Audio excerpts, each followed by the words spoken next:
আসসালামু আলাইকুম ভিউয়ার্স, সবাইকে আমন্ত্রণ জানাচ্ছি নতুন এপিসোডে। আমাদের দৈনন্দিন জীবনে একটা অত্যন্ত প্রয়োজনীয় জিনিস হচ্ছে চাবি। গৃহিণীদের সাথে একগোছা চাবি তো থাকবেই, সেটা হয় লকারের চাবি নতুবা ঘরের চাবি। আর এই চাবি হারানোটা একটা কমন ব্যাপার। ভাবছেন চাবি নিয়ে কেন এত কথা বলছি? কারণ আজকে আমি দেখাবো কি করে কি পাউচ বা জিপার পাউচ তৈরি করা যায়, যেটা আপনারা অনায়াসেই সাইড ব্যাগের সাথে আটকে রাখতে পারবেন আর পেতে পারেন চাবি খোঁজার ঝামেলা থেকে মুক্তি। তো চলুন দেখি কি করে জিপার পাউচ বা কি পাউচ তৈরি করা যায়।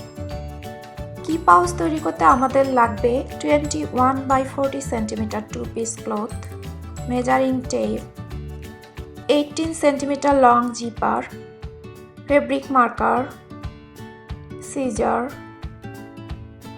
স্কেল, 6/15 সেন্টিমিটার 2 পিস কাপড়, যেটা দিয়ে আমি 22 স্টেপ তৈরি করে নিয়েছি, 5/15 সেন্টিমিটার 1 পিস কাপড়, লাগছে লবস্টার ক্লিপ, সাথে কি রিং,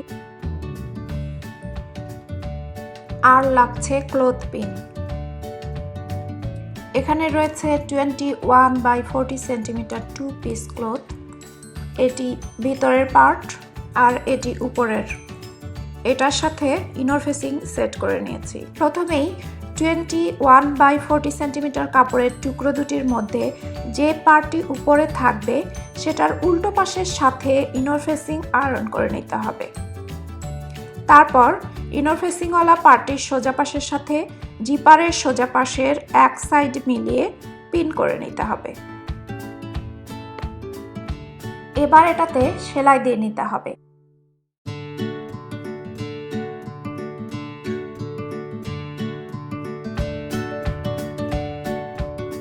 সেলাই হয়ে গেলে জিপারটি ওপেন করে নিতে হবে।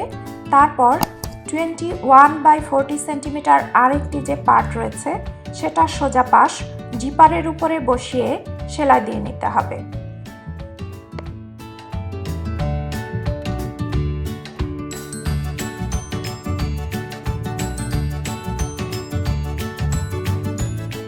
সেলাই শেষে কাপড় দুটিকে উল্টিয়ে সোজা করে জিপারটি বের করে নিতে হবে।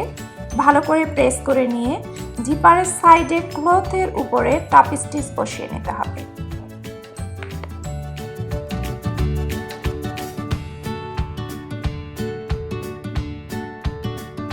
এরপর কাপড়ের টুকরো দুটির অপর প্রান্তের সোজা পাশ জিপারের অপর সাইডের সাথে মিলিয়ে সেলাই দিয়ে নিতে হবে।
সেলাই শেষে জিপারটি ওপেন করে উল্টিয়ে সোজা করে নিতে হবে এবং জিপারের সাইডে ক্লথের উপরে টাপ স্টিচ বসিয়ে নিতে হবে।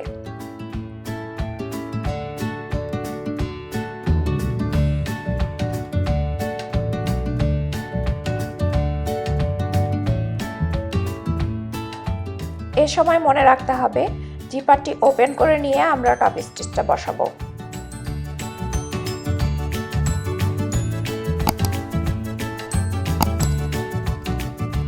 টাপ স্টিচ বসানো শেষ। এবার জিপার থেকে অপর সাইডের মাথা দুটিতে কাট লাগিয়ে নিতে হবে।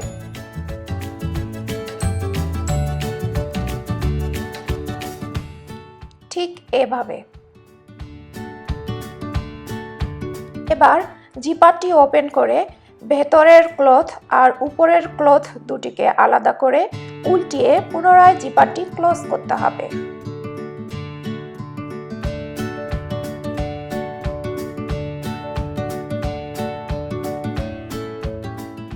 তারপর যে মাথা দুটিতে কাট লাগিয়েছিলাম সেই দুইটি মাথা জিপারের দু মাথার সাথে মিলিয়ে পিন করে নিতে হবে।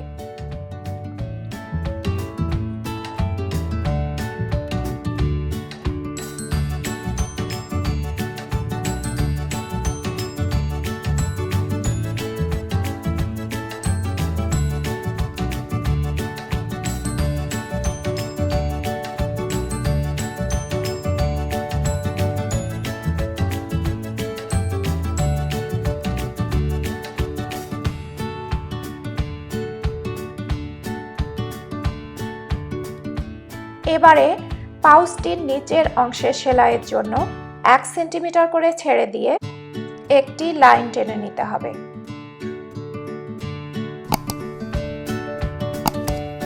এরপর দুই কর্নারের উভয় পাশে 3/3 সেন্টিমিটার করে ছেড়ে দিয়ে দুইটি করে দাগ টেনে নিতে হবে।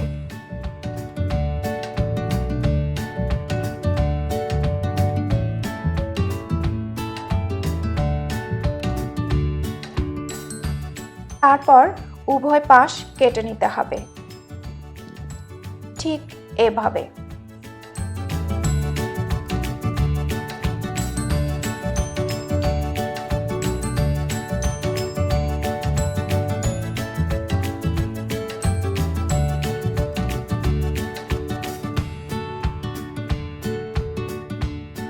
এরপর নিচের যে 1 সেন্টিমিটার অংশ ছেড়ে দিয়েছিলাম সেখানে সেলাই বসিয়ে নিতে হবে।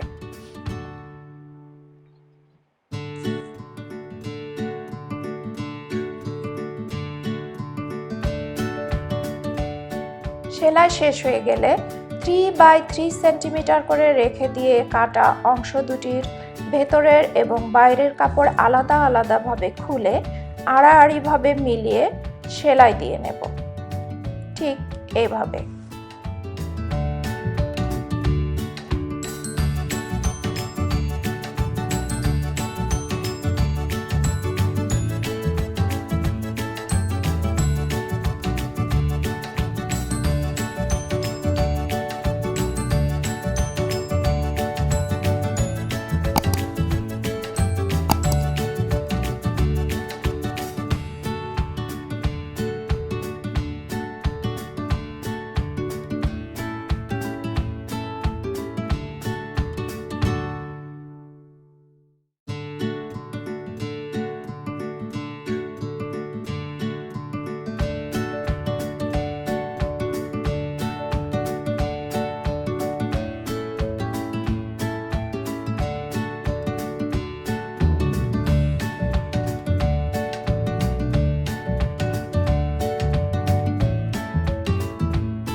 এবারে পাউচটিকে সোজা করে নিয়ে উপরের অংশের দুটি সাইডে 3 সেন্টিমিটার করে রেখে দিয়ে ভিতরে ভাঁজ করে দিব।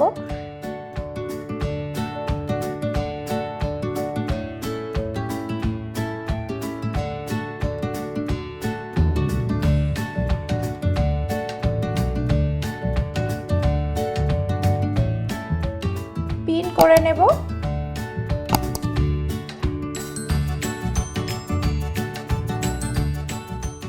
তারপর 5/5 সেন্টিমিটার ক্লথ পিসের সাথে লবস্টার ক্লিপ আর কি রিং আটকিয়ে সেলাই দিয়ে নিতে হবে।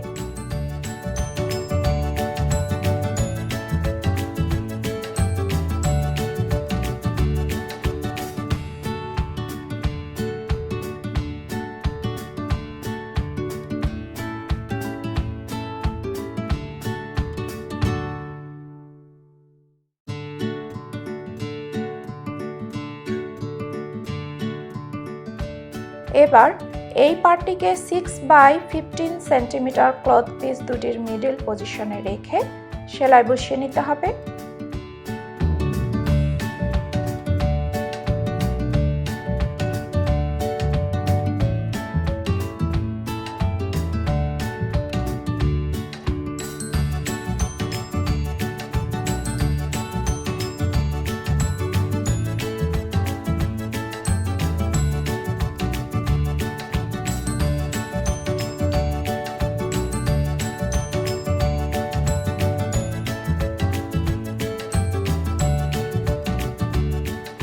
তারপর পাউচের মাথার সাথে ক্লথ পিস দুটি আটকিয়ে সুন্দরভাবে বাইন্ড করে নিতে হবে।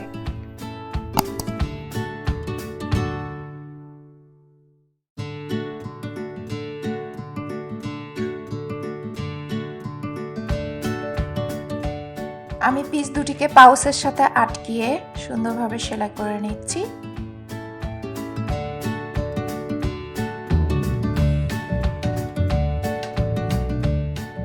আমার সেলাই কমপ্লিট। এবার বাই স্টেপ দুটোকে সুন্দরভাবে গুছিয়ে সেট করে নেব।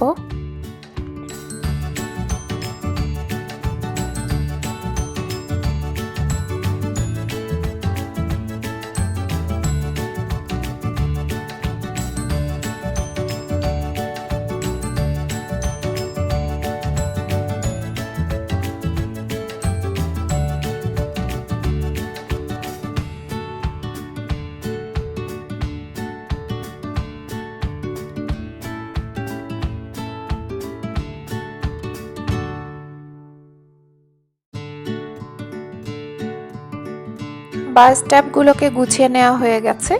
এখন এটাতে সেলাই বসিয়ে নেব।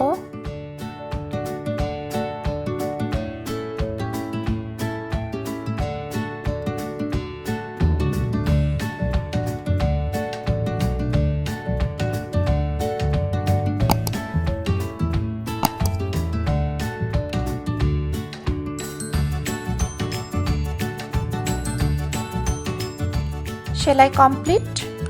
দেখুন তৈরি হয়ে গেল কত সুন্দর কি পাউচ বা জিপার পাউচ। এটা ব্যাগে চেনের সাথে আটকিয়ে রাখা যাবে। চাবিগুলোকে এভাবে এটার সাথে আটকিয়ে সুন্দরভাবে হোল্ড করা যাবে, যাতে চাবি হারানোর সম্ভাবনা একেবারেই কমে যাবে। তো আজ এ পর্যন্তই। ফিরে আসবো নতুন কোনো ভিডিও নিয়ে। সে পর্যন্ত সবাই ভালো থাকবেন। আল্লাহ হাফেজ।